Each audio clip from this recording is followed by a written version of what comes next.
السلام علیکم۔ Episode number 7۔ مجھے معاف کر دو مریم، میں نے تمہارے ساتھ غلط رویہ اختیار کیا۔ جو کہا غلط کہا، لیکن میری نیت غلط نہیں تھی۔ ماں ہوں نا، خود غرض ہو گئی تھی، بس اسی لیے تم سے اتنا تلخ ہو گئی۔ باخدا اس سے پہلے میں نے کبھی اس لب و لہجے میں کسی سے بات نہیں کی۔ مجھے معاف کر دو مریم، میں بے حد شرمندہ ہوں۔ مومنہ بیگم مریم کے سامنے ہاتھ جوڑے بیٹھی تھیں۔ آپ ایسے نہ کہیں بھابھی، مجھے پتا ہے بھابھی، ماؤں کے دل تو اپنی اولاد کے ساتھ دھڑکتے ہیں۔ ان کی خوشی میں خوش ہوں، ان کے دکھ پر پریشان۔ مریم نے بدقت تمام ان کا ہاتھ تھامتے کہا تھا، اور اتنے میں ہی وہ ہانپنے لگی تھیں۔ تم زیادہ مت بولو، تمہارے لیے صحیح نہیں ہے۔ مومنہ کو اپنی جذباتیت پر افسوس ہوا۔ کل مریم کو وقتاً فوقتاً ہوش آتا رہا تھا۔ آج وہ مکمل ہوش میں تھیں اور کل کے مقابلے میں بہتر حالت میں تھیں۔ بھابھی، خطیب کہاں ہے؟ میں نے کل سے اسے نہیں دیکھا، مریم نے ٹھہر ٹھہر کر پیار سے لہجے میں کہا تھا۔ اسے دیکھے بنا تو اس کے دن رات نہ گزرتے تھے، اب تو پھر بھی اسے دیکھے بنا 3 دن گزر چکے تھے۔ خطیب یہیں کبیر کے ساتھ ہے، کچھ دیر پہلے بھی یہیں تمہارے ساتھ موجود تھا۔ اب میں آئی تو میں نے اسے کہا کہ تھوڑی دیر کے لیے ریسٹ کر لے گھر جا کر۔ لمحہ بھر کو پلک بھی نہیں جھپکی اس نے۔ مومنہ بیگم نے جھوٹ کو سچ کی آمیزش کرتے مریم کو بتایا۔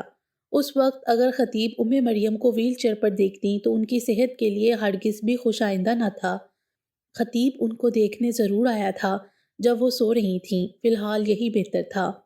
میں نے اور تمہارے بھائی صاحب نے اب طے کر لیا ہے مریم کہ تم اور خطیب اب ہمارے ساتھ حویلی میں رہو گے، اور اس بار کبیر کے بابا نے کہا ہے کہ وہ تمہارا انکار نہیں سنیں گے۔ اتنے سالوں سے ان کی خواہش تھی کہ تم اور خطیب ہمارے ساتھ آ کر رہو اس حویلی پر، اور ہم سب کی محبتوں پر تمہارا اور خطیب کا برابر کا حق ہے۔ مومنہ بیگم پیار بڑی دھون سے بولی تھیں۔ مریم نے کچھ بولنا چاہا تو مومنہ بیگم نے ہاتھ اٹھا کر منع کر دیا۔ اتنے سالوں سے ہم نے تمہارے فیصلے کو اہمیت دی ہے مریم، کہ پہلے ہی وقت نے تم پر اپنے فیصلے مسلط کیے تھے۔ ہم تمہیں سرنگوں نہ کرنا چاہتے تھے، لیکن اب جب کہ تمہاری طبیعت بھی ٹھیک نہیں ہے تو ہم تمہاری بات نہ سنیں گے۔ ہاسپٹل سے جب بھی ڈسچارج ہوگی تم ہمارے ساتھ حویلی جاؤ گی۔ ان کے لہجے میں محبت کی آمیزش تھی۔ مریم کی آنکھیں بے ساختہ بھیگ گئی تھیں۔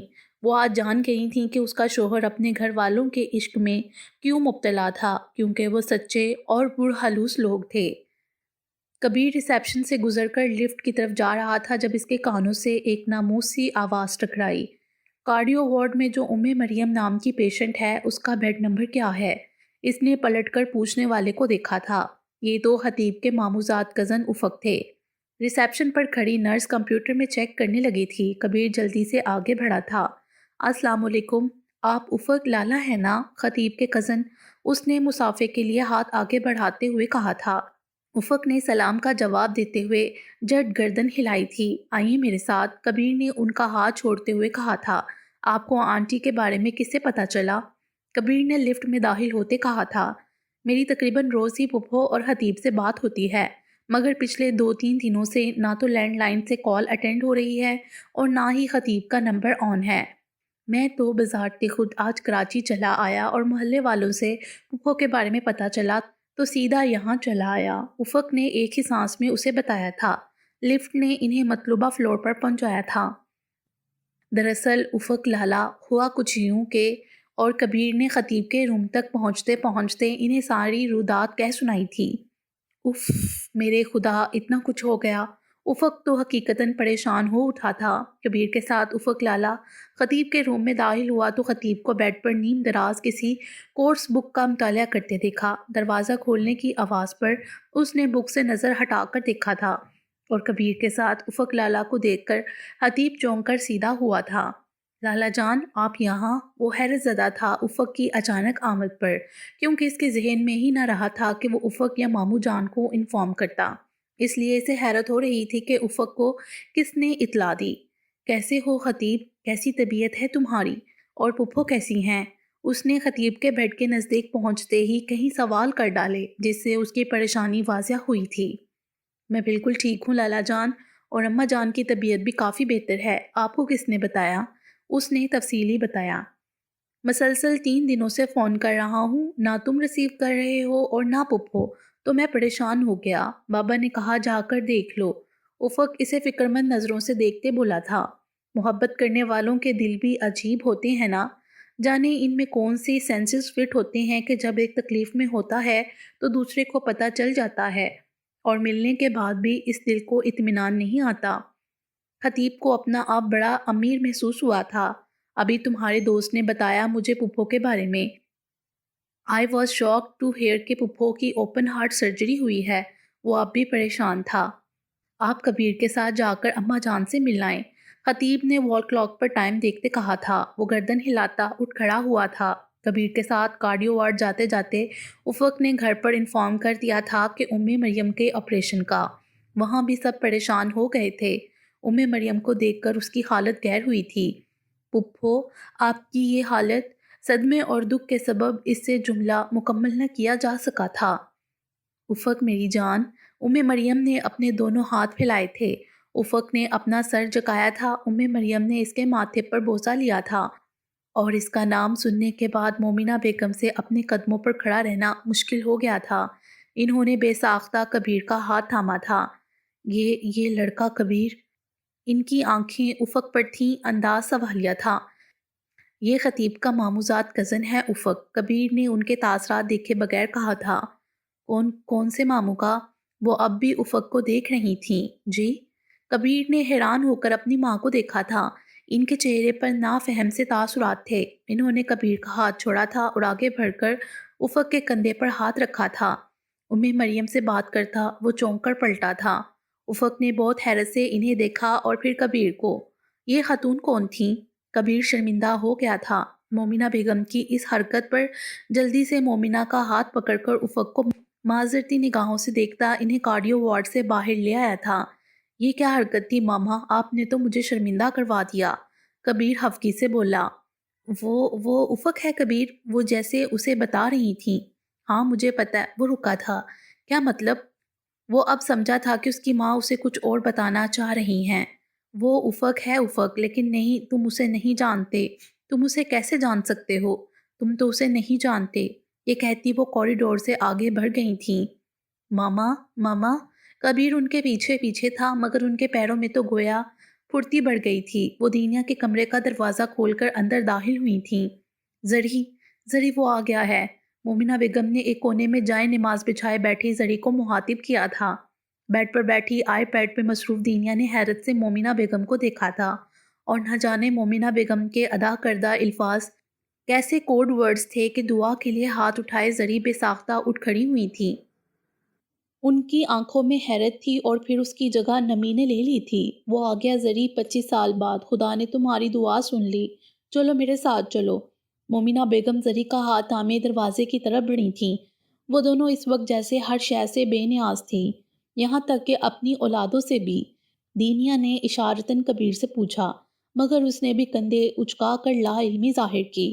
پھر وہ دونوں بھی ان کے پیچھے گئے تھے، مگر انہیں کچھ دور جانے کے بعد رکنا پڑا تھا، کیونکہ کبیر کی تلاش میں بھاگ آتا افق مومنہ بیگم کے ساتھ کھڑی زری کو دیکھ کر ٹھٹک کر رک گیا تھا، اور زری وہ حیرت اور خوشی کے ملے جلے تاثرات اور بہتی آنکھوں کے ساتھ اسے دیکھ رہی تھیں۔ وہ جو ان کی پہلی اولاد تھا، جو ان کا بیٹا تھا۔ آخری بار انہوں نے اسے 7 سال کی عمر میں دیکھا تھا، جب وہ بچہ تھا، اور اب 25 سال بعد وہ ہوبرو مرد میں تبدیل ہو چکا تھا۔ افق، یہ نام ان کے لبوں سے کسی قضا شدہ فرض کی طرح ادا ہوا تھا۔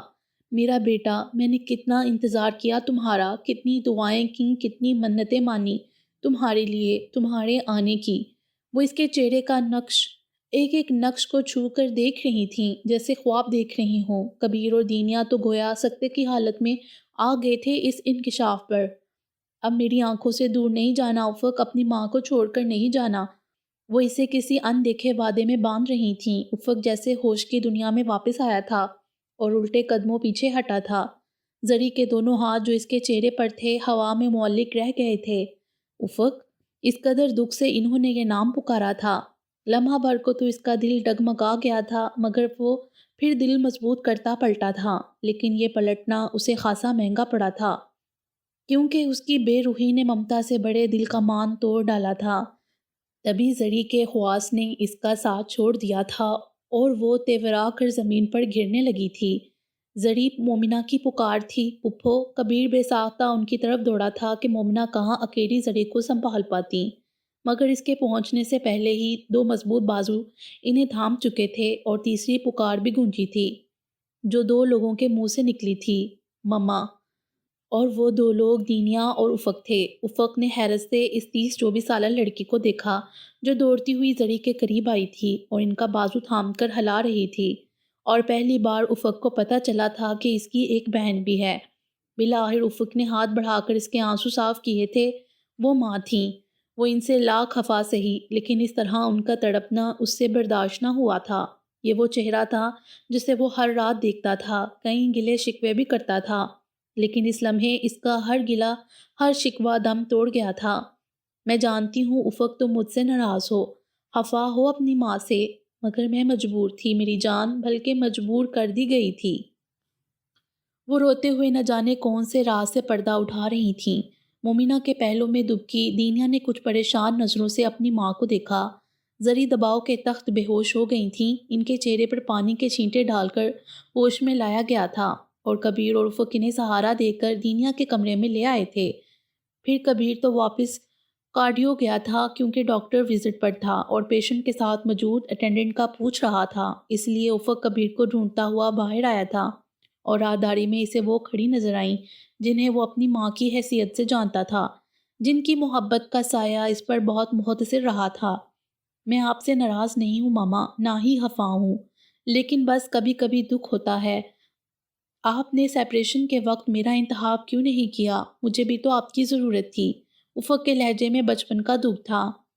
میرے بس میں ہوتا تو میں تم دونوں کو اپنے پاس رکھتی، اور اس سے پہلے اگر میرے بس میں ہوتا تو میں اپنا ہنستا بستا گھر کیوں اجڑنے دیتی؟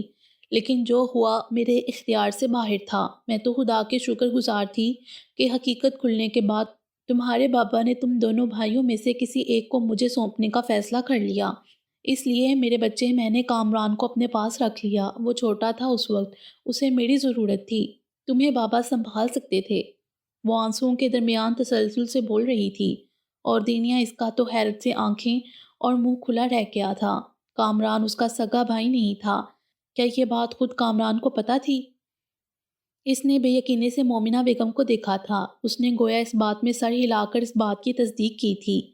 ہاں، اور بہت اچھے سے سنبھالا بابا نے مجھے۔ وہ تلخی و تن سے ہنسا تھا، کیسا کرب تھا اس کے لہجے میں۔ کیا ہوا افق؟ کیا تمہارے بابا نے تمہارا خیال نہیں رکھا؟ لیکن وہ تو تم سے بہت محبت کرتے تھے۔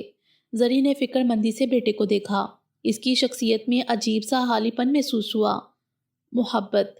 اس کا انداز ایسا تھا جیسا کہہ رہا ہو مائی فٹ۔ محبت تو انہیں آپ سے بھی بہت تھی، پھر نہیں رہی نا؟ اور محبت تو آپ بھی مجھ سے بہت کرتی تھیں، لیکن آپ نے مجھے ان کے رحم و کرم پر چھوڑ دیا نا۔ خود کو ڈپریشن سے نکالنے کے لیے انہوں نے دوسری شادی کی، اور پھر وہ ہمیشہ کے لیے کسی اور کے شوہر اور کسی اور کے بابا بن گئے۔ میں تو کہیں بہت پیچھے پس منظر میں چلا گیا۔ آج پہلی بار وہ دل سے اختیار کھو بیٹھا تھا۔ وہ اس سے پہلے حرف شکایت بھی لبوں پر نہ لایا تھا۔ ایک تلخی سی ماحول پر چھا گئی تھی۔ تبھی کمرے کا دروازہ کھلا تھا اور شفیق احمد کامران کے ساتھ باتیں کرتے اندر داخل ہوئے تھے۔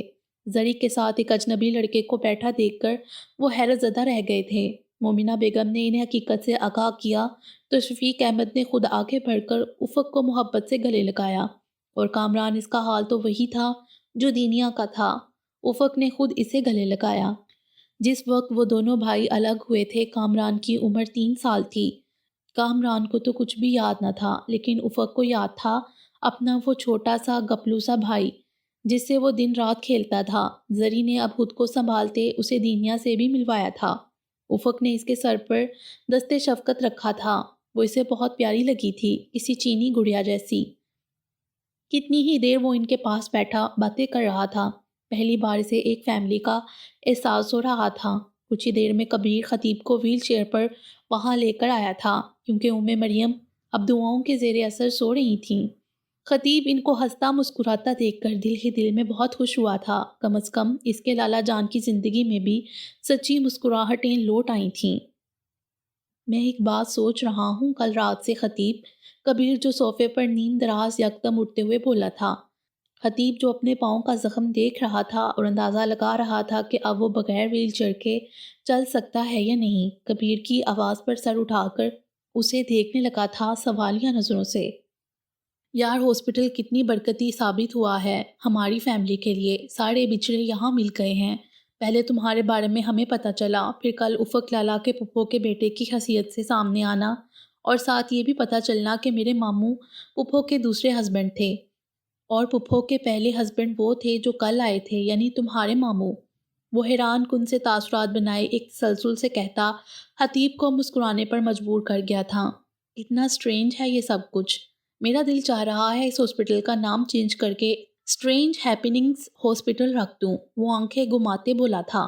اب اتنا بھی کچھ سٹرینج نہیں تھا۔ خطیب نے اس کی بات کو ہلکا پھلکا رنگ دیا تھا۔ تم تو اس لیے کہہ رہے ہو کہ تمہیں سب کچھ معلوم تھا۔ ہم سے پوچھو، صدمے اتنے ملے ہیں کہ اب تو صدمہ لفظ بہت چھوٹا لگ رہا ہے۔ خطیب نے ہنستے ہوئے اس کے صدمے کو ملاحظہ کیا تھا۔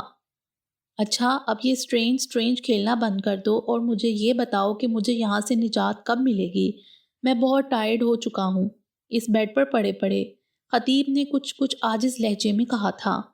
تمہاری رہائی کا پروانہ نکل چکا ہے، بس کچھ ضروری کارروائیاں رہتی ہیں، شام تک ڈسچارج ہو جاؤ گے۔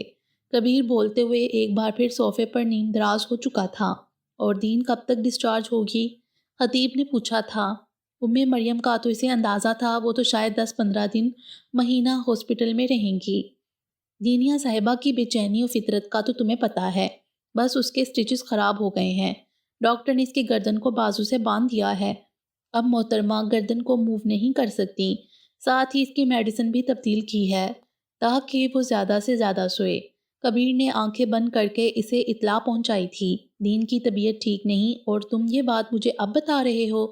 خطیب نے پاس رکھے پین اسے اٹھا کر دے مارا تھا۔ اوئی کہتا ہوا وہ اٹھا تھا۔ تمہارا پیشنٹ رہنے کا مزید ارادہ ہے کیا؟ کبیر نے دانت پیستے کہا تھا۔ تمہیں پیشنٹ بنانے کا ارادہ ضرور ہے، خطیب نے اسے گھور کر دیکھتے کہا تھا۔ کیا ہے یار خطیب، سونے دو نا، خود تو پوری رات سکون سے سو کر اٹھے ہو، یہاں تو سلو ڈرامہ ہی چلتا رہا، بلکہ فلم، میری تو حیرت ہی ختم نہیں ہوئی ابھی تک۔ وہ ایک بار پھر دراز ہوا تھا۔ خطیب کو واقعتاً اس پر ترس آیا تھا، وہ کتنے دن سے دن رات کا فرق بلائے بے آرام تھا ان کے ساتھ۔ خطیب نے مسکرا کر محبت سے اسے دیکھا، پھر انٹرکام کا ریسیور اٹھا کر نرس کو بلایا تھا۔ وہ نرس کی مدد سے چلتا دینیا کے کمرے کا دروازہ کھول کر اندر داخل ہوا تھا۔ صوفے پر بشرا بھابی بیٹھی کسی میگزین کا مطالعہ کر رہی تھیں۔ ان کے برابر میں ارمان سویا ہوا تھا۔ اس کو دیکھ کر وہ اٹھی تھیں۔ ارے خطیب، آؤ بیٹھو، کیسی طبیعت ہے اب تمہاری؟ انہوں نے ایک کرسی کی طرف اشارہ کر کے کہا تھا۔ میں تو بالکل ٹھیک ہوں، اب شام تک ڈسچارج ہو جاؤں گا۔ دینیا کی طبیعت کیسی ہے اب؟ کبیر بتا رہا تھا، سٹیچز خراب ہو گئے ہیں۔ وہ دینیا پر ایک نظر ڈالتا بشرا کی طرف متوجہ ہوا تھا۔ تھوڑا پین ہے، لیکن کامران کہہ رہے ہیں کل تک ٹھیک ہو جائے گی۔ یہ فلاور دینیا کے لیے لائے ہو؟ جی، لیکن وہ تو سو رہی ہے، اٹھے تو آپ اسے دے دیجیے گا، بس چلتا ہوں۔ خطیب پھول بشرا کی طرف بڑھاتے ہوئے بولا تھا، اور تبھی دینیا نے کسمساتے ہوئے آنکھیں کھولی تھیں۔ خطیب اور بشرا اس کی طرف متوجہ ہوئے تھے۔ پانی، اس کی نظر خطیب پر ہی گئی تھی۔ پہلے وہ مسکراتا ہوا اس کے بیڈ کے قریب آ گیا۔ اب سکون کی حالت میں آ چکی ہیں، اب لگ رہا ہے واقعی کہیں گولی شولی لگی ہے، خطیب نے لطیف سا طنز کیا۔ بدتمیز، دینیا نے آنکھوں سے گھورتے ہوئے کہا تھا۔ بشرا نے مسکراتے ہوئے پانی کا گلاس دینیا کے لبوں سے لگایا تھا۔ زیادہ بولنا نہیں ہے دینیا، ڈاکٹر تمہیں منع کر گئے ہیں، اس لیے اب تم صرف سنو اور خطیب بولے گا۔ چلو خطیب، اب شروع ہو جاؤ۔ بشرا بھابی مسکراتے ہوئے پہلے دینیا سے اور پھر خطیب سے مخاطب ہوئی تھیں، اور پھر مڑ کر ارمان کی طرف گئی تھیں جو سونے میں صوفے سے گر کر رونے لگا تھا۔ اسے چوٹ نہیں لگی تھی، بس خوفزدہ ہو گیا تھا۔ میں اسے ذرا باہر ٹہلا کر لا رہی ہوں، بشرا بھابی باہر کی طرف بڑھتے بولی تھیں۔ گیٹ ویل سون۔ خطیب نے پھول اس کی طرف بڑھائے تھے۔ تھینک یو، دینیا نے مسکرا کر پھول تھامتے کہا تھا۔ اس کی آنکھوں میں عجیب سی چمک ابھری تھی۔ اب پلیز ڈاکٹر کی ہدایت پر عمل کرنا تاکہ جلدی ٹھیک ہو جاؤ۔ نیکسٹ ویک سے پیپر شروع ہوں گے۔ I am so tense about that. اس کے چہرے پر فکر مندی تھی. ہاں فکر تو مجھے بھی بہت ہو رہی ہے. دنیا کے چہرے پر بھی فکر کے سائے منڈلائے تھے. ویسے سفیر نے تمہیں اچھی خاصی ہدایت دے دی ہے جھانسی کی رانی. اب اپنے افعال تھوڑے سے ٹھیک کر لینا. کہیں ایسا نہ ہو کسی کمپنی میں جاب کے لیے جاؤ اور وہاں بھی اپنے کارناموں سے مشہور ہو جاؤ. خطیب نے ہنستے ہوئے کہا تھا. دنیا برا مان گئی تھی. سفیر کے معاملے میں میری کوئی غلطی نہیں تھی. اس کے اپنے کرم ہی ایسے تھے. اور رہا سوال مشہور ہونے کا تو جہاں جہاں دنیا شاہ ہوگی وہاں وہاں شہرت ہوگی. دنیا نے فخریہ کہا تھا. ہاں ہاں بالکل. جے ہو دنیا دیوی کی. خطیب نے ہاتھ جوڑ کر سر جھکائے کہا تھا. پھر محظوظ سا کہکا لگایا تھا. دنیا اسے یوں کہکا لگاتے ہوئے دیکھ رہی تھی اور اس کی آنکھوں کی چمک بڑھ گئی تھی. نظر مارنے کا ارادہ ہے کیا؟ خطیب نے ہنستے ہوئے کہا تھا. نہیں، نظر اتارنے کا. دنیا کا جملہ بڑا برجستہ تھا. خطیب کی ہنسی کو آہستہ آہستہ بریک لگی تھی اور کچھ لمحوں کے لیے کمرے میں معنی خیز خاموشی چھا گئی تھی. خطیب کی نگاہیں صرف چند ثانیے اس کے چہرے پر ٹھہری تھیں. پھر اس نے نگاہوں کا زاویہ بدل دیا تھا. اچھا اب زیادہ باتیں نہ کرو. سنا نہیں ابھی بھابی جان نے کیا کہا؟ تم خاموش رہو گی اور میں بولوں گا. خطیب نے مسکراتے ہوئے کہا تھا. پھر مزید بولا تھا. بلکہ اب ایسا کرو تم ریسٹ کر لو، میں بھی چلتا ہوں. خطیب نے اٹھتے ہوئے کہا تھا. اور ہاں میں کبیر کے ہاتھ نوٹس بھیجوں گا، انہیں اسٹڈی کر لینا. خطیب نے کہا تھا. پھر مڑ کر جانے لگا تھا کہ دنیا نے اس کا ہاتھ تھاما تھا. کیسی حدت تھی اس کے ہاتھ میں. خطیب مڑا ضرور تھا اس کی طرف لیکن مسکرا نہ سکا تھا. دنیا کے چہرے پر بڑی آلوہی سی روشنی تھی. Thanks for every thing. وہ مسکرا رہی تھی اور اس کی مسکراہٹ خطیب کا دل کہیں نیچے نیچے ڈوبا تھا. وہ اس کے ہاتھ میں دبا اپنا ہاتھ بھی نہ نکال سکا تھا. بس اس کے کھلی کتاب کی تفسیر بنے چہرے کو دیکھے گیا تھا. اسی لمحے بشریٰ بھابی دروازہ کھول کر اندر آ گئی تھیں. خطیب نے ہڑبڑا کر اپنا ہاتھ کھینچا تھا. وہ الگ بات ہے کہ بشریٰ کی نگاہوں سے یہ منظر محفوظ نہ رہا تھا. میں چلتا ہوں دین، کہتے ساتھ ہی دروازے کی طرف پیش قدمی کی تھی اور بشریٰ بھابی کے برابر سے گزرتا باہر نکل گیا تھا. بشریٰ نے بڑی معنی خیز مسکراہٹ کے ساتھ دنیا کو دیکھا تھا. کیا تھا یہ سب دنیا؟ ارمان کو اس کے برابر بیڈ پر لٹاتے بشریٰ نے دنیا کو گھورا تھا. مصنوعی. دنیا نے اپنا چہرہ پھولوں کے پیچھے چھپایا تھا. ایسے کام نہیں چلے گا. مجھے سب کچھ بتاؤ فوراً. بشریٰ نے اس کے چہرے کے سامنے سے پھول ہٹائے تھے. دنیا نے مسکراتے ہوئے لہجے میں داستانِ خوب بیان کرنا شروع کی تھی. اسے پہلے لمحے سے جب اس کے احساسات میں بدلاؤ آیا تھا اور اس آخری لمحے تک جب اس کی سماعتوں میں خطیب کی آواز زندگی کی مانند اتری تھی، اور شاید اس کی زندگی کی طرف لوٹ کر آنے کی وجہ بھی یہی تھی. وہ کہہ رہا تھا کہ وہ اس کے بغیر نہیں جی سکتا. وہ اس کی متاع کل ہے. اوہ ہو، بڑے چھپے رستم نکلے تم دونوں. کسی کو کانوں کان خبر نہیں ہونے دی. دوستی دوستی کا راگ لاپتے رہے. بشریٰ نے اسے چھیڑا تھا. ہاں تو دوست تو ہم ہیں. دنیا کی مسکراہٹ بڑی کھلی کھلی تھی. بشریٰ نے دل ہی دل میں اس کی نظر اتاری تھی. ویسے ایک بات تو کہوں گی دنیا، میں نے تو پہلے ہی کہا تھا کہ یہ کارڈ بھیجنے والی شرارت ان دونوں میں سے ہی کوئی کر رہا ہے. ہو نہ ہو یہ خطیب ہی ہوگا. بشریٰ نے پریقین لہجے میں کہا تھا. اور اس بات کی گواہی دنیا کے دل نے بھی دی تھی. ہاں مجھے بھی اب تو یہی لگ رہا ہے بھابھی، کیونکہ دنیا شاہ سے ٹکر لینا کوئی عام بندہ نہیں لے سکتا. اس کا خاص ہونا بے حد ضروری ہے. دنیا نے اپنی ازالی فخریہ انداز میں کہا تھا. پھر دونوں ہاتھ پر ہاتھ مار کر ہنس پڑی تھیں. اگلے دن دوپہر تک مریم کو روم میں شفٹ کر دیا گیا تھا. گزشتہ شام خطیب ڈسچارج ہو کر کبیر کے ساتھ اپنے گھر گیا تھا. کپڑے تبدیل کر کے اور اپنی ضرورت کا سامان اور پیسے لے کر واپس ہاسپٹل آ گیا تھا. مریم کے پاس اب وہ خود رکنا چاہتا تھا اور پوری رات اس نے مریم کی خدمت میں گزاری تھی. روم میں شفٹ ہونے کے بعد تقریباً سبھی مریم سے ملنے آئے تھے، ماں سوائے زری کے. مریم کے گھر والے دوپہر میں ان کے روم میں شفٹ ہونے کے بعد ان سے مل کر گھر کی طرف روانہ ہو گئے تھے، جبکہ افق کا ابھی مزید کچھ دن رکنے کا ارادہ تھا. اس وقت بھی وہ اور خطیب مریم کے روم میں تھے. خطیب کے پاؤں میں کچھ درد تھا تو وہ پین کلر لیے صوفے پر سو چکا تھا، جبکہ افق مدھم آواز میں مریم کو زری سے ملنے کی رودات سنا رہا تھا. ماما سے ملنے کے بعد، یہاں سب کی اتنی محبتیں دیکھنے کے بعد تو میرا واپس جانے کو دل ہی نہیں چاہ رہا پھپھو. میں اتنے سال تک سب کو غلط سمجھتا رہا، سوچتا رہا کہ ماما کو میری ضرورت ہی نہ تھی، اس لیے مجھے چھوڑ کر بھول گئیں، کبھی پلٹ کر پوچھا ہی نہیں۔ لیکن اب پتہ چل رہا ہے کہ انہوں نے تو مجھے ایک لمحے کے لیے نہیں بلایا، وہ اب تو مجھے ایک لمحے کے لیے بھی اپنی نگاہوں سے اوجھل نہیں ہونے دینا چاہتی۔ ابھی بھی بہت مشکل سے آیا ہوں۔ وہ خوش تھا، مریم کو یہ اندازہ لگانے میں دقت نہیں ہوئی تھی۔ اتنے سالوں بعد ملے ہو تو وہ ایسے کیسے نظروں سے اوجھل ہونے دے گی؟ مریم نے مدھم مسکراہٹ کے ساتھ کہا تھا۔ البتہ دل میں ایک خیال ضرور گزرا تھا کہ زری بھابھی ایک بار بھی ان کی خیریت دریافت کرنے نہیں آئی تھیں۔ کیا ان کے دل میں مریم کے لیے اتنی بدگمانی تھی، اتنی نفرت تھی؟ کیا سوچنے لگی ہیں آپ پھپھو؟ مریم کو گہری سوچ میں غرق دیکھ کر افق نے دریافت کیا تھا۔ کچھ نہیں، بس ایسے ہی، انہوں نے اس کے چہرے پر نظریں جماتے کہا تھا۔ پھپھو میں کچھ عرصے تک جرمنی شفٹ ہو رہا ہوں، افق نے کچھ لمحے سوچنے کے بعد کہا تھا۔ جرمنی؟ لیکن کیوں؟ وہ حیران تھی اس اچانک فیصلے پر۔ میں ویسے ہی بزنس کے سلسلے میں، میرا ایک دوست ہے، کافی ٹائم سے اس کی فیملی وہاں ہے اور وہاں سپیئر پارٹس کا بزنس کر رہے ہیں۔ میں کئی بار جا چکا ہوں، اب سوچ رہا ہوں کہ اپنے پیسے بھی انویسٹ کروں اور پارٹنرشپ کر لوں۔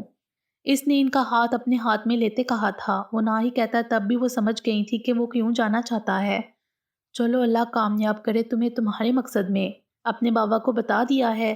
انہوں نے بات کا رخ بدلا تھا۔ نہیں، ابھی بابا کو نہیں بتایا، ویسے انہیں کوئی خاص فرق نہیں پڑے گا، میرا ہونا یا نہ ہونا ان کے لیے ایک برابر ہے۔ ان کی آواز میں تلخی سے گھل گئی تھی۔ ایسے نہیں کہتے افق، میری بات ہوتی ہے ان سے بیٹا، انہوں نے اسے ہلکے سے سرزنش کی تھی۔ چھوڑیں اس بات کو، ماما بتا رہی تھی اب آپ ماموں جان کے گھر رہیں گی، کیا یہ سچ ہے؟ اس نے بات کا رخ بدلا تھا۔ بھائی صاحب اور مومنہ بھابھی تو یہی کہہ رہے تھے، مگر سچ کہوں افق تو میں اپنی زندگی کی آخری سانس تک اس گھر میں رہنا چاہتی ہوں جہاں خطیب کے بابا ہمیں چھوڑ گئے تھے۔ مریم کے لہجے میں تھکن سمٹی ہوئی تھی۔ وہ تو ٹھیک ہے پھپھو، لیکن میں سمجھتا ہوں کہ ماموں جان اور ممانی جان کا فیصلہ درست ہے، کیونکہ اس وقت جو آپ کی طبیعت ہے اس کے لیے آپ کے ساتھ 24 گھنٹے کسی گھر والے، اسپیشلی کسی خاتون کا ہونا بے حد ضروری ہے۔ خطیب کے ابھی پیپرز بھی شروع ہوں گے، پھر ان کا یقیناً جاب کا ارادہ بھی ہے، ظاہر ہے، تو ایسے میں آپ کو پراپر ٹائم نہیں دے پائے گا۔ ویسے میرے ذہن میں ابھی ایک خیال آیا ہے۔ اپنی بات کے اختتام پر وہ شرارت سے ہنسا تھا۔ کیا؟ انہوں نے حیرت سے اس کی مسکراہٹ کو دیکھا تھا۔ شادی کر دیں اس کی، بہو آ جائے گی تو آپ کا خیال بھی رکھے گی اور آپ کی تنہائی بھی دور ہو جائے گی، اس نے ہنستے ہوئے کہا تھا، مگر انجانے میں وہ ان کے زخم ادھیڑ گیا تھا۔ وہ خطیب کی طرف دیکھتے ہوئے بہت حسرت سے مسکرائی تھیں۔ یہ خواہش تو اب پتہ نہیں کب پوری ہوگی بھی یا نہیں، ان کے لہجے میں حسرت ہی حسرت تھی۔ اللہ اپنا رحم کرے، آپ ایسے کیوں کہہ رہی ہیں؟ ان کے لہجے پر افق کا دل پکڑا گیا تھا۔ اپنے ہی ہاتھوں اپنی خواہشوں کا گلا گھونٹا ہے، اس لیے وہ کھوئے کھوئے لہجے میں بولی تھیں۔ افق کو کچھ سمجھ نہ آیا تھا۔ ایک وعدہ کرو افق، میں رہوں یا نہ رہوں، میرے خطیب کا بہت خیال رکھو گے، ہر ممکن کوشش کرو گے کہ میرے خطیب کو اس کے حصے کی خوشیاں ضرور ملیں، مجھ سے وعدہ کرو۔ انہوں نے اپنے ہاتھ میں اس کا ہاتھ لیتے کہا تھا اور افق نے ان سے وعدہ کر لیا تھا۔ یہ الگ بات تھی کہ ان کا مبہم اندازہ افق کو پریشان کر گیا تھا۔ اسے اب حقیقتاً اندازہ ہو گیا تھا کہ مریم یوں ہی اوپن ہارٹ سرجری تک نہیں پہنچی تھیں، اس کے پیچھے کوئی بڑی وجہ تھی، اور وہ وجہ کیا تھی یہ ایک معمہ تھا جس کا حل ہونا بھی تھا یا نہیں یہ تو کسی کو معلوم نہ تھا۔ 2 دن بعد نینیا کو ڈسچارج کر دیا گیا، وہ اب مکمل طور پر صحت یاب ہو چکی تھی۔ افق بھی آج صبح واپس حیدرآباد چلا گیا تھا۔ خطیب اس وقت مریم کو سوپ پلا رہا تھا جب طاہر جان کے ساتھ مومنہ بیگم وہاں آئیں۔ سلام و دعا خیر و خیریت کے بعد وہ دونوں سامنے صوفے پر براجمان ہو گئے تھے۔ ماشاءاللہ بہت اچھی تربیت کی ہے آپ نے خطیب کی، بیٹا بیٹی سب کے کردار ادا کر رہا ہے، مومنہ نے مسکراتے ہوئے کہا تھا۔ مریم مسکرائی تھیں۔ جی بھابھی، بس میں اور خطیب ہوتے ایک دوسرے کے لیے، ایک دوسرے کے ساتھ، ایک دوسرے کے ہر کردار نبھاتے تھے، ایک دوسرے کے لیے جیتے رہے ہیں ہمیشہ۔ مریم کی نگاہیں اپنے بیٹے پر تھیں اور اس کی نگاہیں اپنی ماں پر۔ ان کی دائنی آنکھ سے بہہ کر گرتا آنسو خطیب نے اپنی ہتھیلی میں بند کر لیا تھا مومنہ اٹھ کر ان دونوں کے قریب چلی آئی تھیں۔ آج انہیں صحیح معنوں میں ان کے اکیلے پن کا احساس ہوا تھا۔ ان کا دل بے ساختہ ان کی محبت سے لبریز ہوا تھا۔ انہوں نے مومنہ کو گلے لگاتے حبیب کے سر پر محبت سے ہاتھ پھیرا تھا۔ بہت رہ لیے اکیلے تم دونوں، اب ہم تمہیں اپنے ساتھ ہی لے کر جائیں گے، بلکہ ہم دونوں تو ہمیشہ سے چاہتے تھے کہ تم دونوں ہمارے ساتھ چل کر رہو۔ خیر دیر آئے درست آئے، اب ہم تمہارے اس معاملے میں ایک نہیں سنیں گے، کیوں کبیر کے بابا؟ اور کبیر کے بابا نے تائیدی نظروں سے بیوی کو دیکھا۔ اپنی بیوی کی یہ کشادہ دلی انہیں بہت پسند آئی تھی۔ مومنہ نے سوپ کا باؤل حتیب کے ہاتھ سے لے لیا تھا۔ حتیب نے مسکراتے ہوئے ان کے لیے جگہ خالی کی تھی اور خود صوفے پر تایا جان کے برابر آن بیٹھا تھا۔ انہوں نے مسکراتے ہوئے اپنے بازو اس کے گرد پھیلایا تھا، پھر ایک شاپنگ بیگ اس کی طرف بڑھایا تھا۔ اس نے سوالیہ نظروں سے انہیں دیکھا تھا۔ تمہارے لیے ہے، کھول کر دیکھو۔ ان کے لہجے میں پدرانہ شفقت تھی۔ حتیب نے جھجکتے ہوئے تھاما تھا۔ اس میں ایک موبائل کا باکس تھا اور ایک اچھا خاصا مہنگا، اور وہ اچھا خاصا مہنگا تھا۔ میں یہ نہیں لے سکتا تایا جان، میں یہ نہیں لے سکتا پلیز تایا جان، وہ کچھ عاجزی سے بولا تھا۔ کیوں؟ انہیں حیرت ہوئی تھی۔ یہ بہت ایکسپینسو ہے۔ اس نے اٹک کر اپنا جملہ مکمل کیا تھا اور اس کے جواب پر انہوں نے ایک کہکا لگایا تھا۔ تمہارے لیے ہوگا کیونکہ تم تینوں ابھی بے روزگار ہو، لیکن تمہارا تایا صاحب استطاعت ہے، تمہارے سامنے ان تحفوں کی کیا حیثیت ہے؟ انہوں نے مسکراتے ہوئے کہا تھا، لیکن حتیب اب بھی سر جھکائے شش و پیج میں مبتلا تھا۔ تایا نہ صحیح باپ سمجھ کر رکھ لو، میرے لیے تم اور کبیر میں کوئی فرق نہیں۔ دو آنکھیں اور دو بازو کی حیثیت رکھتے ہو تم دونوں میرے وجود میں، یہ میری محبت ہے اور کچھ نہیں۔ ان کی آنکھیں ان کے لہجے میں سچائی تھی، محبت تھی اور ایک ان دیکھا دکھ ہلکولے لے رہا تھا۔ اسے وہ تحفہ تھامتے ہی بنی تھی۔ اگلی دفعہ ایسے دل دکھانے والی باتیں نہ کہا کرو، ہم سب تمہارے اپنے ہیں، تم سے بہت محبت کرتے ہیں حتیب، جیسے تمہارے باپ سے کرتے تھے۔ وہ دھیمے لہجے میں بولے تھے، سمجھ گئے؟ ان کے ہنس کر کہنے پر حتیب نے مسکرا کر گردن ہلائی۔ وہ ان محبتوں کا مقروض ہو چکا تھا، اس نے دل ہی دل میں طے کیا تھا ان محبتوں کا قرض اتارے گا۔ دینیا کے گھر آتے ہی اس سے ملنے آنے والوں کا ایک سلسلہ چل نکلا تھا۔ جو لوگ ہاسپٹل نہیں آ سکے تھے وہ لوگ گھر آ رہے تھے۔ خود زری کے سسرالی دینیا کے کزنز اور چچا چچی بھی ملنے آئے تھے، گویا کہ وہ ہاسپٹل میں بھی مل کر آ چکے تھے۔ یونیورسٹی فیلو، اسٹوڈنٹ یونین کے ممبر، زری تو بس ان سے ملنے آنے والوں کی تعداد دیکھ کر ہولتی رہتی تھیں۔ بس یونیورسٹی کے پروفیسرز اور چانسلر ہی رہ گئے ہیں گھر آنے سے، باقی تو پوری یونیورسٹی اٹھ کر گھر آ چکی ہے۔ زری مومنہ بیگم کو مخاطب کر کے کہتی اور مومنہ مسکرا دیتی۔ مومنہ کی آج کل دوہری مصروفیات تھیں۔ گھر کو دیکھنے کے ساتھ ساتھ وہ مریم اور حتیب کے لیے کمرہ بھی ریڈی کروا رہی تھیں جو حویلی میں ان کے لیے مختص تھے۔ اس کے علاوہ اسے مریم کے لیے پرہیزی کھانا بھی بنانا ہوتا تھا اور ہاسپٹل کا ایک چکر تو لازمی تھا۔ اس وقت بھی وہ کبیر کے ساتھ ہاسپٹل کے لیے نکلی تھیں۔ زری آرام کی غرض سے اپنے روم میں آ گئی تھی اور بشریٰ کچن سے نکل کر چائے کا کپ اٹھائے کچن سے لاؤنج میں آئی تھیں۔ ٹیبل پر رکھے میگزین میں سے ایک میگزین اٹھا کر اس کی ورگردانی شروع کی تھی، ساتھ ہی چائے کے سپ بھی جاری تھے۔ تبھی ملازمہ ایک بکے اٹھائے لیے آئی تھی۔ بابی جی، یہ برکت لے کر آیا، کہہ رہا ہے کوئی دینیا بی بی کے لیے دے کر گیا ہے۔ ملازمہ نے واچ مین کا بیان بتاتے پھولوں کا بکے بشریٰ کی طرف بڑھایا تھا۔ بشریٰ نے پھولوں کا بکے تھاما تھا اور چائے کا کپ ٹیبل پر رکھ کر بکے میں ٹکا کارڈ بشریٰ بھابی کو مسکرانے پر مجبور کر گیا تھا۔ انہوں نے چائے ختم کر کے خالی کپ ملازمہ کو تھمایا تھا اور خود بکے اٹھائے دینیا کے کمرے کی طرف بڑھی تھیں۔ اس کے کمرے میں داخل ہوئی تو دیکھا وہ میڈیسن کھا رہی تھی۔ بھابی جان، میں اب تھوڑا ریسٹ کر رہی ہوں، مجھ سے کوئی ملنے آئے تو اسے پلیز اب آپ ہی ریسیو کر لیجئے گا۔ یہ بکے کس کے لیے آیا ہے؟ میرے لیے، وہ بیڈ پر لیٹتے بولی تھی۔ جی جناب، بالکل آپ کے لیے ہی آیا ہے اور کسی سم ون اسپیشل نے بھیجا ہے، بشریٰ بھابی نے گہری مسکراہٹ کے ساتھ کہا تھا۔ وہ لیٹے سے اٹھ بیٹھی تھی۔ لائیں جلدی سے دکھائیں۔ بشریٰ بھابی اس کی بے صبری پر مسکرائی تھیں اور بیڈ پر اس کے سامنے بیٹھتے ہوئے بکے اس کی طرف بڑھایا تھا۔ ویسے ایک بات تو ماننے والی ہے، کارڈ بڑے خوبصورت بناتا ہے یہ بندہ، حتیب۔ وہ یوں بولی تھی جیسے انہیں یقین ہو کہ یہ حتیب ہی ہے۔ دینیا کے لبوں پر بڑی دلربا سی مسکراہٹ بکھری تھی۔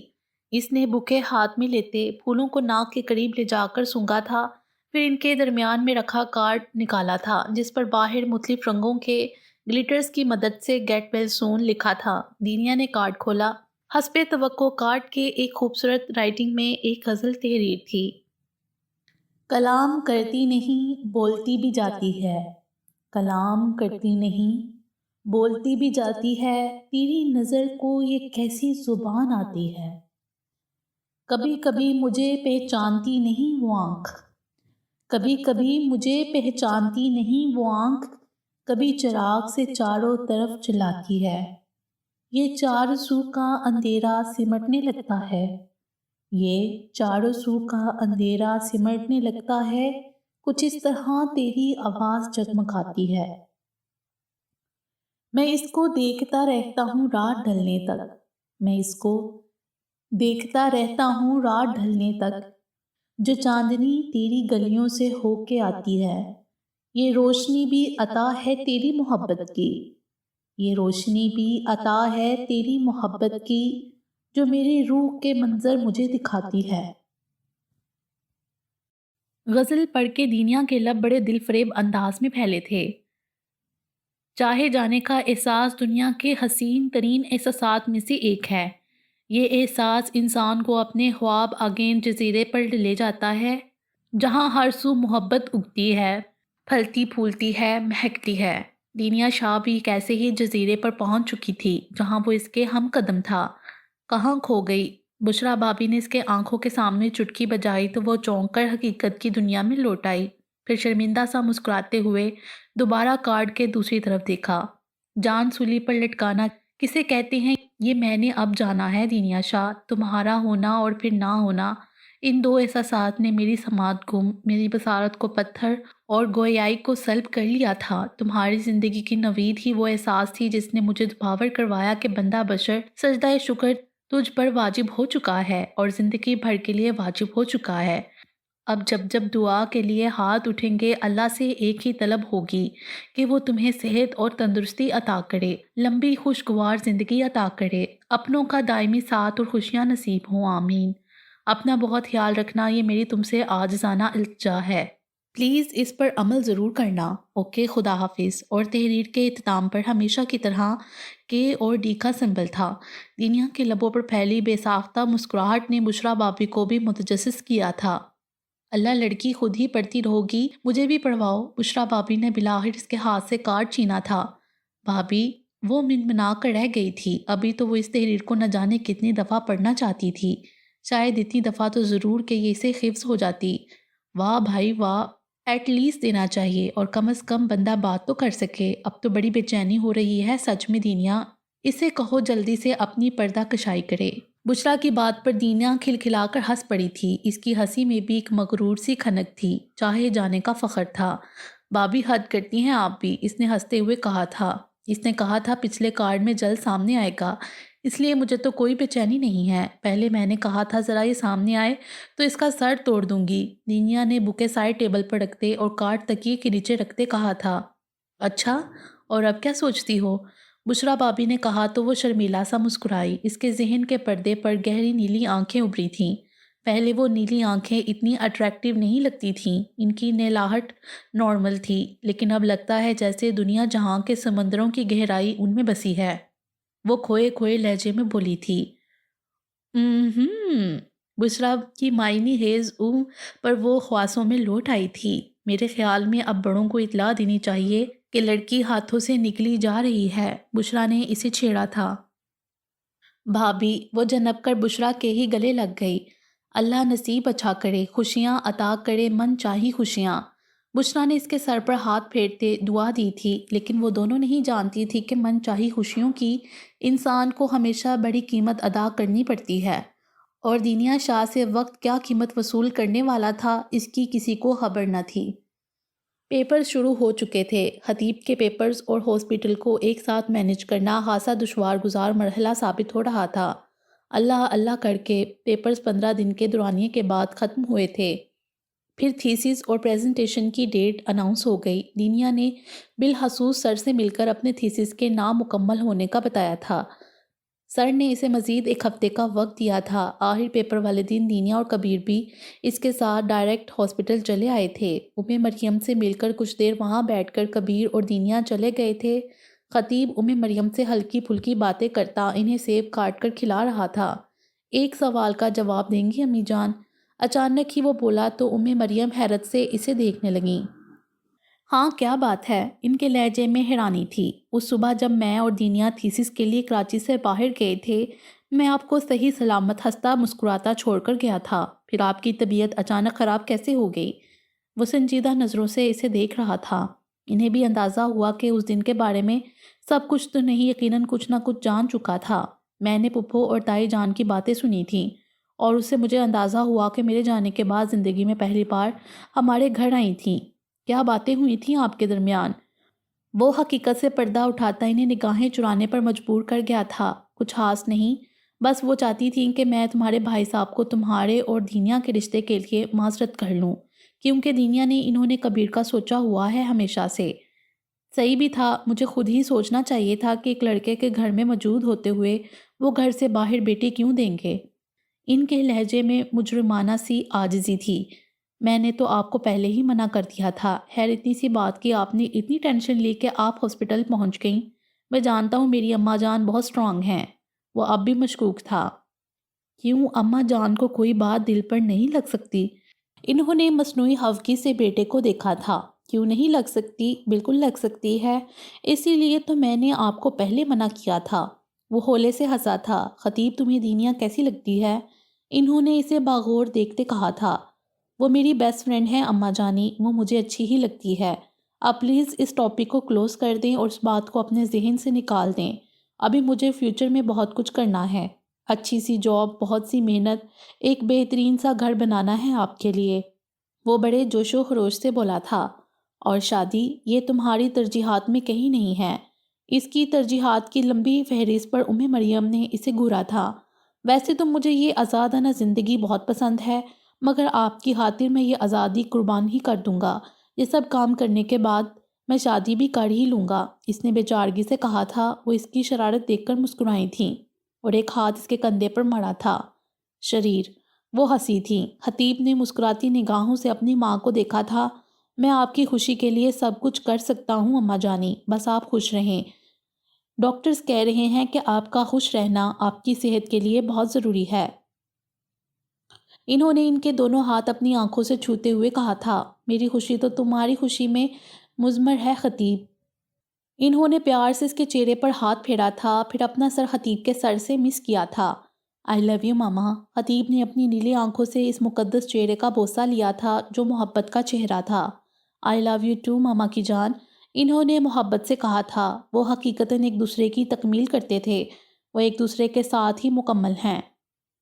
تھیسس اور پریزنٹیشن لے لی گئی تھیں اور 3 دن کے اندر اندر ان اسٹوڈنٹس کو شارٹ لسٹ کیا گیا تھا جن کے تھیسس اور پریزنٹیشن مختلف کمپنیز کو فارورڈ کیے گئے تھے جو نئے ٹیلنٹ میں دلچسپی رکھتی تھیں۔ خطیب کا نام بھی ان میں شامل تھا۔ اب دینیا اور کبیر اس کے سر ہو گئے تھے ٹریٹ کے لیے۔ ارے یار، غریب کی پہلے جاب تو کنفرم ہونے دو، ٹریٹ بھی دے دوں گا۔ وہ تینوں پارکنگ کی طرف جاتے ہوئے آپس میں باتیں کر رہے تھے۔ جاب کی ٹریٹ بعد میں دے دینا، پہلے سلیکشن کی ٹریٹ تو دے دو۔ اور دینیا تھی ہمیشہ کی ٹریٹ کی بھوکی، بس دیکھ لو اس بھوکی کو۔ کبیر نے خطیب کی طرف جھکتے سرگوشی کی تھی جو دینیا کے کانوں سے ہرگز محفوظ نہ رہی تھی۔ کبیر کے بچے، تم ہو گئے میرے ہاتھوں سے۔ وہ پنجے جھاڑ انداز میں اس کی طرف بڑھی تھی۔ کبیر نے آگے دوڑ لگائی تھی اور دینیا اس کے پیچھے، اور ان دونوں کی بھاگم دوڑ پر کہکے لگاتا خطیب ان دونوں کے پیچھے پارکنگ میں داخل ہوا۔ دینیا کار کے پاس پہنچ کر اس کا کان پکڑ کر مروڑ رہی تھی جب خطیب وہاں پہنچا تھا۔ جولیٹ، میرا کان تو چھوڑ دو۔ بغیر کان کا رومیو کیسے لگے گا؟ وہ کان چھڑوانے کی صحیح کر رہا تھا۔ اب اگر تم نے دوبارہ مجھے بھوکی اور جولیٹ کہا تو میں تمہارے کان کے ساتھ ساتھ تمہارا منہ بھی توڑ دوں گی۔ اس نے کان مروڑ کر چھوڑ دیا تھا۔ ایسی جولیٹ سے تو بندہ بغیر جولیٹ کے اچھا ہے یار، خطیب نے کبیر کے کندھے پر ہاتھ رکھ مصنوعی افسوس کا اظہار کرتے ہوئے کہا تھا۔ خطیب، دینیا نے اسے گھوڑا تھا۔ وہ دونوں ہاتھ پر ہاتھ مار کر ہنسے تھے۔ اس کے پھولے منہ کو دیکھ کر کبیر نے جٹ سے سوری کہا تھا۔ تم ڈائریکٹ ہاسپٹل جا رہے ہو؟ کبیر خطیب سے مخاطب تھا۔ نہیں، پہلے گھر جاؤں گا، تھوڑا فریش ہو کر پھر ہاسپٹل کی طرف جانا ہے۔ خطیب نے اپنا مرتب کردہ پلان بتایا تھا۔ مجھے ایک ضروری کام سے جانا ہے، تم دینیا کو گھر ڈراپ کر دو گے پلیز؟ کبیر نے ہنسی مجبور شکل بنا کر کہا تھا۔ اوہ اللہ کے بندے، مجھے تو معافی رکھو، ان محترمہ کو بڑے اعتراضات ہیں میری بائک پر۔ خطیب نے باقاعدہ ہاتھ جاڑے تھے۔ خطیب، دینیا نے شکایتی نظروں سے اسے دیکھا تھا۔ ہاں ایسے مت دیکھا کرو چلو، لیکن خبردار جو میری پیاری بائک کے بارے میں کچھ کہا۔ اس نے ہتھیار ڈالتے ساتھ ہی تنبیہ بھی کی تھی۔